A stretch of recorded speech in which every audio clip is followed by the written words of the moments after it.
When I was 12 years old, my mom had just started trusting me enough to leave me home alone, so this had to be when I was 12. We live in a peaceful and ordinarily safe little town. Quiet streets, spacious yards, friendly neighbors, and a charming little village with a bunch of shops and restaurants. It really is not a place where you need to look over your shoulder at night if you're walking alone or anything like that. It just feels safe, which is part of the reason my parents trusted me home alone at such a young age. I still live with my parents today in the same house. The night in question, it was a weekend. My parents were leaving me home alone for the night. When we were really little, my grandparents would watch my older sister and I, but since my sister wasn't home for whatever reason, and since I was kind of old enough to be left alone at that age, my parents decided to just trust me by myself. My parents had us young, so they've always been a bit more active in the sense that they'd often travel or go out on the weekends with their friends. They left me some money for pizza for dinner. It was the ideal night for a 12 or 13-year-old. House to myself, video games all night, and pizza for dinner. I used to be obsessed with James Bond video games when I was a kid, so I was playing some game called Nightfire for like my third playthrough on my PS2. After I finished the game again, I decided to order the pizza.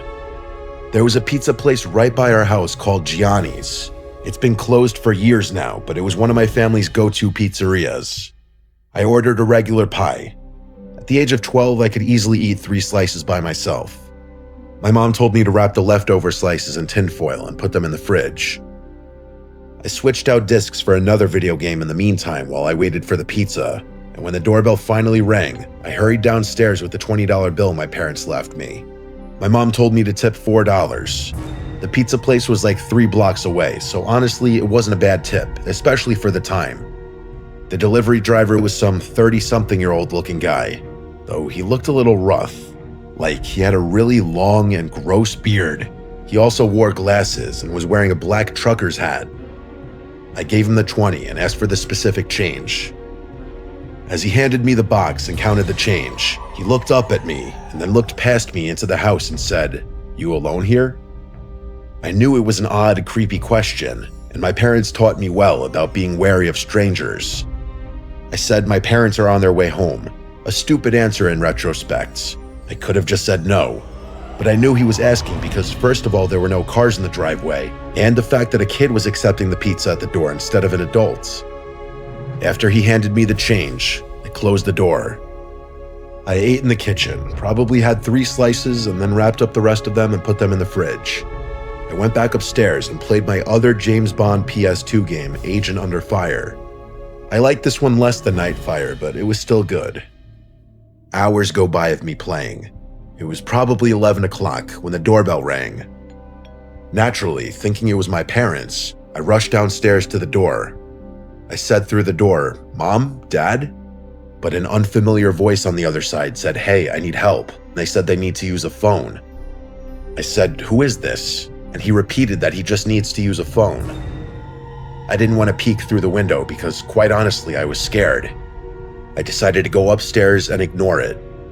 I knew from common sense alone that opening that door would be a horrible, horrible idea.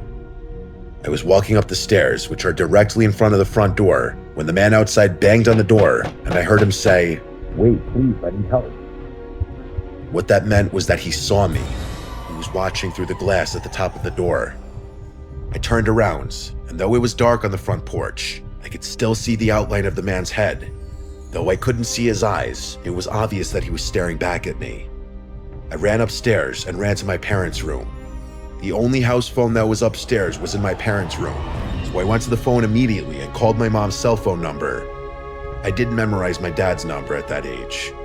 My mom picked up the phone, likely under the influence of a few glasses of wine, and then I told her that there's someone at the door asking to come in. This comment likely sobered her up instantly, as I remember her tone shifted dramatically, and she sounded much louder and more concerned.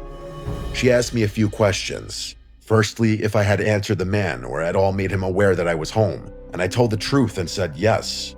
I asked who it was. My mom's tone grew more and more concerned.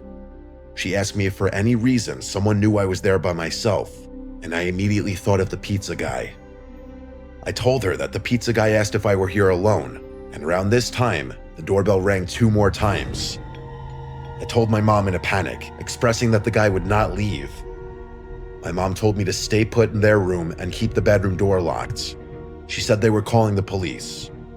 My mom kept me on the line with her on her phone while they called the police using my dad's phone. They had to leave the restaurant they were in to go outside to better be able to communicate.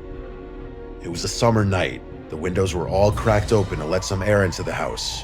And through my parents' window, I heard the gate on one side of the house leading to the backyard opening. It opened in a very discreet, gentle-sounding way. I told this to my mom, and she kept telling me to just stay quiet, stay in their room, and keep the lights off. I said quietly into the phone, "What if he tries getting in through the den window?" My mom would tell me to just stop talking and wait for the police. She would continue talking into the phone, feeding me updates from the police and their ETA, reminding me also to not talk. I was starting to calm down just a bit when I heard the unmistakable sound of footsteps downstairs. Footsteps of someone inside the house, wandering around. I whispered this in a panic to my mom, and I heard her scream something into the other phone to the police. Probably something along the lines of, "The man is inside the house, hurry up." My mom told me to hide under the bed and wait there. For my 12-year-old self, it was the most horrific, unreal moment of my life. The only thing keeping me feeling relatively protected was the tiny little lock on my parents' bedroom door. I heard footsteps coming up the stairs. The stairs are by my sister and I's bedroom down the hall. My parents' bedroom is further down. The footsteps faded for a few moments, I'm assuming as the intruder went into our bedrooms, searching. My mom told me the police would force their way in and to not move until they were inside. I heard the footsteps in the hallway coming down this way until they got to the bedroom door, and then they tried pressing down the doorknob only to find it locked. They tried a few times, as if that would somehow magically unlock the door. Then there was a light knocking on the door. But the person on the other side didn't speak a word. They tried the doorknob one more time before I heard the footsteps walk back down the hallway, then down the stairs, and they faded away deeper into the house. I did my best not to burst out into tears the entire time. I didn't even whisper anything into the phone because I was too scared to make the slightest sound. My mom finally told me the police were there, but to still stay put. I was expecting to hear them kick down the door, but instead, I just rather suddenly heard multiple heavy footsteps and a man shouting my name, identifying himself as a police officer. I heard them coming up the stairs, and my mom gave me permission to answer them and unlock the door. There were 2 officers upstairs when I opened the door, and then 2 more downstairs. They didn't have to kick down the front door because the back door was left completely ajar.